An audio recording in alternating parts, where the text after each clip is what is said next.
So Andrei, last time we met, you said that you are the man with the money plans behind Romanian Testing Conference. How is this working for you these days with the new edition? Well, we're going to talk about money maybe when it's done. We have some plans. We always have plans, but we normally check this later. So we don't think about money when we're here. We try to enjoy the event. We try to enjoy the talks. And then we'll talk about money later and see how it went. Great. This is very good advice for everyone. So hello, everybody. We are live at Romanian Testing Conference 2023. And we are with Andrei Ghinescu, one of the co-founders, organizers of the Romanian Testing Conference. So Andrei, introduce briefly yourself, please. And I think everyone would be interested to understand, how do you feel what do you think is the most important impact you have on the IT world or testing world or whatever you feel, wherever you feel you have an impact? All right. So my name is Andrei Ghinescu. I have been working with this conference since 2012. We have been experiencing this journey of organizing the conference for some time, and I would say this is the biggest benefit that I'm feeling I bring to the industry, because in these 13, 14 years, we have hosted thousands of testers here. They probably became better professionals or whatever they're doing right now. Maybe not testers, maybe they grown into something else. This probably was one of the biggest benefit that I feel I have been adding to the industry. Of course, I have my own career, and I've been constantly changing that. Since, this is the theme of the conference, this is what I've been doing. I've been changing my career constantly, and I'm looking for my next change as well. Great. Okay, so you mentioned it. Enabling change is the theme of the conference this year, and we are at the first season of Shift Happens podcast that you guys decided to organize and to set up based on all the experiences you have with the conference in this year. So what made you take this decision? Okay, definitely this is a change this year for the conference, right? Yeah. We've set up a podcast and tell us how you guys decided to do it. Well, we want to reach out as well to the people that are not here and tell them the stories that they missed. For two reasons, right? I'm the man with the money. I want them here for the money, but also for their experience. And because we also wanted to let our voices to be heard, so they know as well who's organizing this, what ideas they have, who's talking at this conference, what ideas they have. And we have to reach to more people than those that can be here for one reason or the other.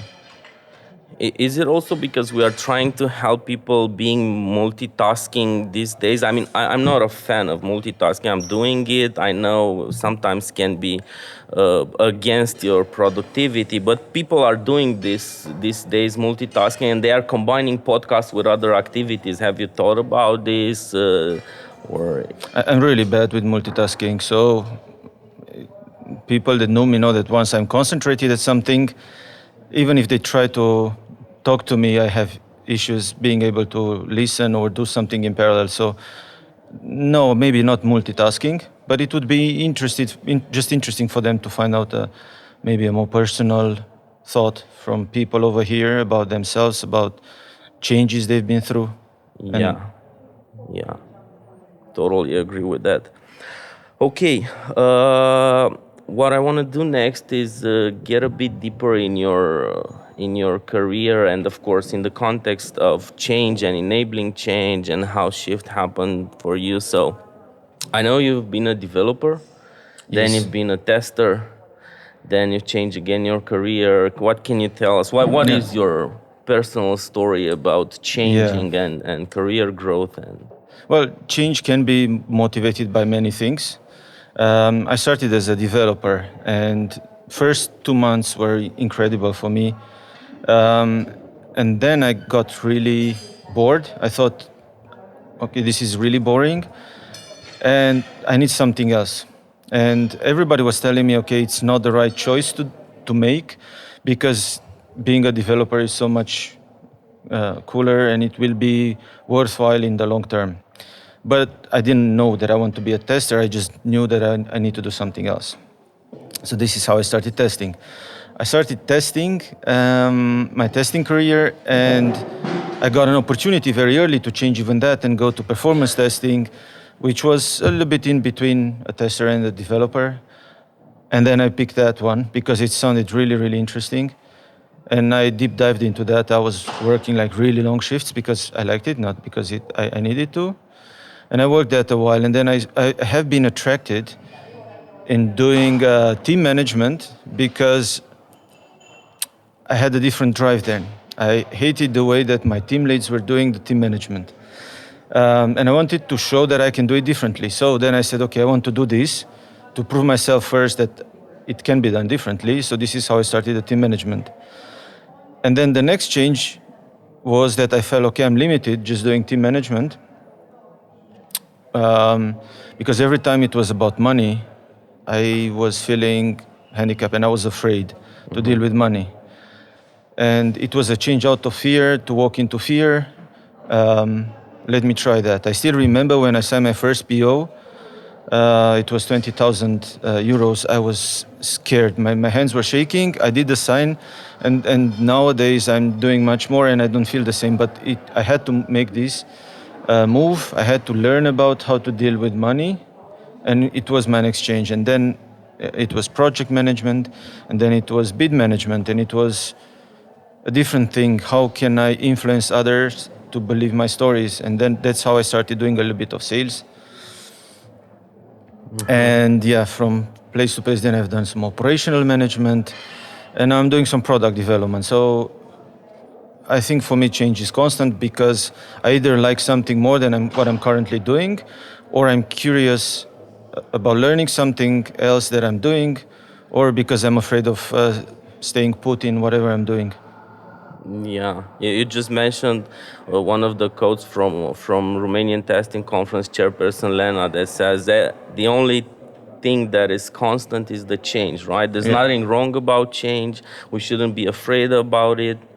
The change is the tool that allows us to find what impact, right? Mm-hmm. If I would extract from your tales, I would say that you seek for impact. Mm-hmm. You seek for learning new stuff. So if you cannot learn more in what you're doing now, you can shift to another area and try to learn there. Mm-hmm. And then again, find your way to have impact on the things that you do and find things that wake you up in the morning, right? And be motivated. Right. Where do you find the strength and motivation for this? Well, for me it's different because for me it's not what wakes me up in the morning, but what keeps me up late at night. Okay. I'm a long sleeper, so I prefer sleeping more and then stay up at night.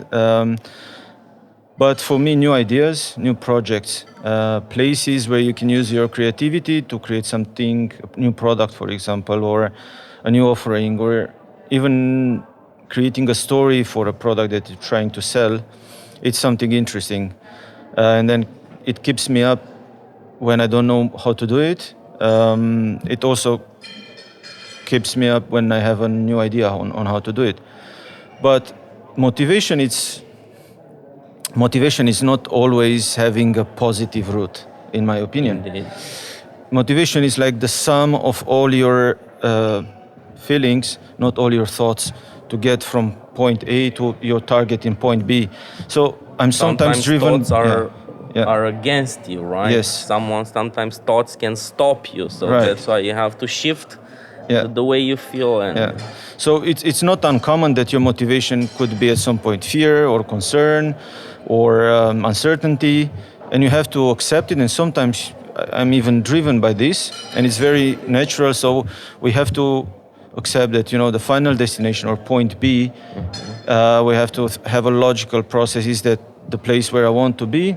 If it's a positive place, if it makes sense, then all your feelings that get you there are normal. So we just have to accept them. I have some topics that I want to address in this podcast, and one it's about digital transformation. I've extracted it because I think it's a keyword in the last years after pandemic, and I've extracted it because it was also a bit overused in the last days. people see differently the meaning of digital transformation? There are other challenges. Some may say there's been a shift from functional needs to aspirational. How do you see digital transformation, and what is your impact in this area? I think digital transformation started way back then. We started calling it digital transformation. So all the apps that we are using, every little piece of the ecosystem of the informational ecosystem that we are using right now with our devices and so on, it's another step in the digital transformation. But we didn't call it digital transformation from the beginning. And COVID changed some things, not only on the digital part, but especially on the behavioral part. And for me, especially as I've been working with the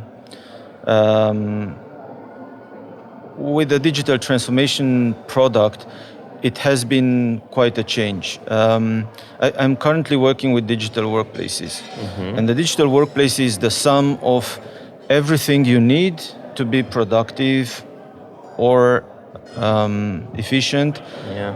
And we're also interested that you're having a very good feeling about what you're doing, that you're excited using your stuff. So, you're in a company, and this company offers you the whole workplace that you're using, which we call it digital workplace, because if we don't use digital workplace, you imagine it's a desk, right? So your laptop, your processes, the tools that you're using, either them being digital or hardware, this is the digital workplace. And this has shifted a lot in COVID because people moved home and they started using their own devices. But they needed to have on their own devices the same experience as, like a corporate device.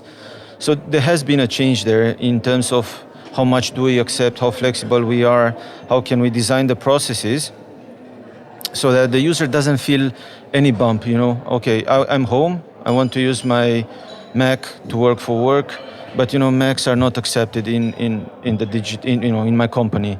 But I still need to use some tools, and I have this one and I feel great on it, so why not use it? So there has been a lot of changes, and products have changed as well to allow users to do it. Yeah, and it's also about experience. I remember I've been working with a company, a Belgian company, I think a couple years ago, and it was actually before the pandemic. But companies in IT already shifted to remote workplace, and there was this company that was using a tool that allows the employees to have like more or less the same experience that you have when you're on site. Like you have a digital conference room and you can see avatars, like a game. You see avatars of employees. Whenever we are all connected in a meeting, we actually see each other there, and we can see the board there, the whiteboard, and so on. So it's like a digital experience of the on-site environment. Yeah, I've seen that. It's a little bit scary. We are not at that level, but there are many things that happen now remote. There are tools right now that install on the laptops, let's say, of people working, and when they experience a problem, they don't even the user doesn't get to the point where he's reporting an issue because it's automatically creating an alarm. People are looking at fixing and distributing to everybody in the company that might have this problem in the future. So this proactive way of setting a really good employee experience already happens. Which should be the natural way we should use technology, right? Use technology to make people's lives better in every possible way. Easy. Yeah. Okay. A topic that I am very fond of, and it was actually one of the topics that I brought with me a couple years ago when I was a speaker here at Romanian Testing Conference, was about the bonding between developer and tester, and the fact that in some organization the QA department isn't seen as at its right value. Do you think things have changed in the last year? Is the QA department more appreciated? Is there anything we can do, any actors involved to accomplish this? I'm looking at this from two perspectives. The first perspective is I consider the cross-functional team better than having a QA department. So having developers, tester, product people in the same team, and even ops. So you have these cross-functional teams and not have a QA department or a test department.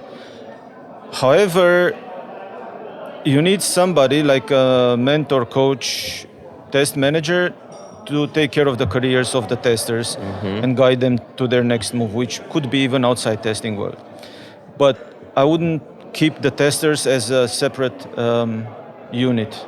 So this is how I feel about it. I know it happens in many companies, but I'm not sure how spread is this. I'm 100% with you, and it's the same ideas I've read about in the Unicorn Project, like the following book of the Phoenix Project, one of the books that I know love them. that were Yes. written by the DevOps father, right, Yeah. Gene Kim, and that I've been recommended a lot lately. Maybe Yeah. we can, if this goes on YouTube or something, we can put the links Yeah, so people can have access to them. definitely. Those are really two good books. I read them. And it's very nice how everything is a story there, so you don't feel Exactly. onboarded to a technical book. Yeah. The first one that I read, it was the Phoenix Project, and I was in Rome with my wife, and we were like the first time in Rome. But every time we stopped to stay on a bench or somewhere in a garden, I was taking out the book, and I was not able to stop reading. I wanted to see what happens because it's really a novel, but with a lot of important information and a lot of things you can learn out of that novel. But I have a question for you, Alex. When you read the book, did you have the same feeling as I have that the book is written about the company you work for? Or you cannot say that? I can say that. I've been working in the last 12 years as a consultant, and I've been involved with multiple organizations, big organization, but somehow I'm not deeply inside it, but I'm the consultant seeing the big picture from outside, and it was really easy for me to spot the same things. Unfortunately, there's a lot of organization where I could see the same problems, the same challenges that I read about in the books. I actually offered copies of the book in my company. That's great. Yeah. Cool. Everybody's talking about AI. Okay, so we have to discuss about this subject. How do you see it? How do you see AI is a game changer for us? I mean, there's mixed feelings. Some are afraid of it. Some say that will improve lives of the IT specialists and will give them more time to focus on the important things, like shifting the organization from the bad models we read in Phoenix Project that we've discussed about to the one where things really work. So where do you put yourself?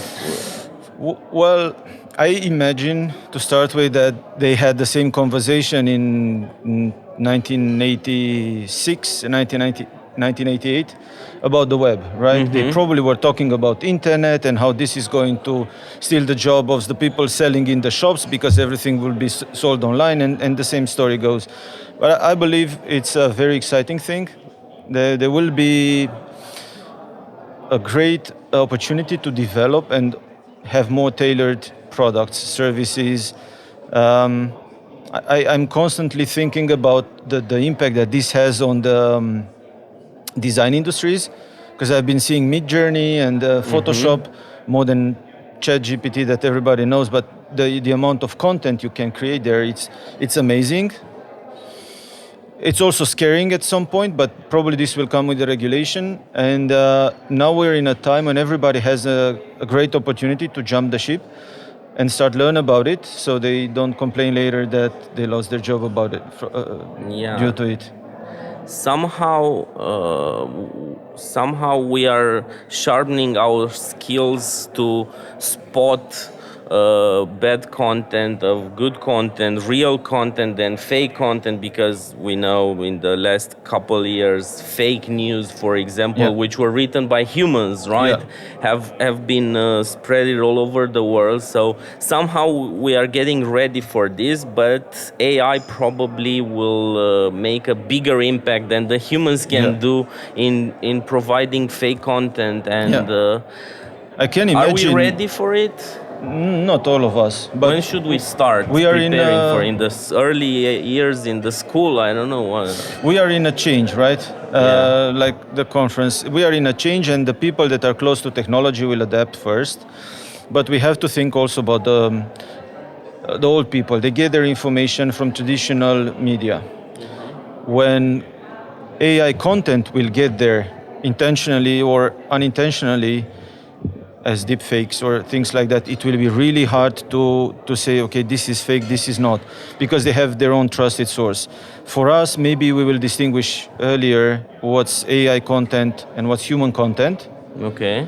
I think people will try to have more direct emotional content created, because this will make it different from the AI, so the people can spot that this is somebody's feelings and somebody's emotional content that is trying to communicate, rather than a very articulated, nice, rounded up content. So I don't know exactly what would be the criteria. I understand that there's now there are teams that are created, especially in universities, to separate AI content from normal content, for human content, because they need it to rate people about their education.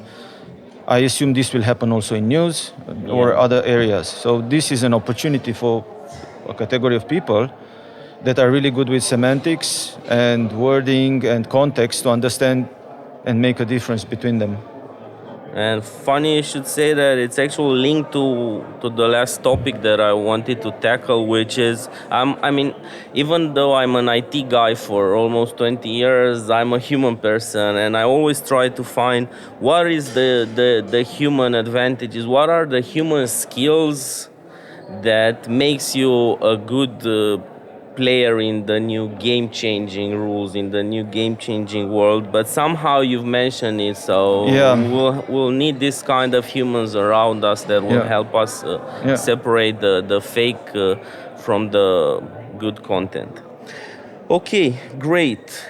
Is there anything that I didn't ask you and you want to add, or any closing message that you want to have for our viewers?